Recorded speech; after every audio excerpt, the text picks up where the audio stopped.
y lo hacen ellos. Nosotras simplemente venimos y bailamos.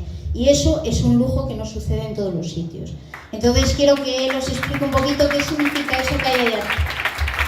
Bueno, muchísimas gracias. Pues fíjense, les voy a explicar. Miren, que Ixumes dos Pinos, que es la letra Q de P, nació a través de pequeñas personas que representan estas bolitas, que cada vez esa bola y esa idea se fue haciendo mucho más grande, y que a través de un proceso de colaboración en cadena de muchas personas y de mucha gente, entre ellos el grupo NISA y toda la gente que ha pasado por aquí y pasa por aquí, han conseguido que este año cumplamos 25 años y lo hagamos con toda la energía del mundo para que esa escenografía hecha por uno de nuestros escenógrafos, Carlos Pérez, pueda estar con todos ustedes en este segundo Festival de Bailes Orientales NISA.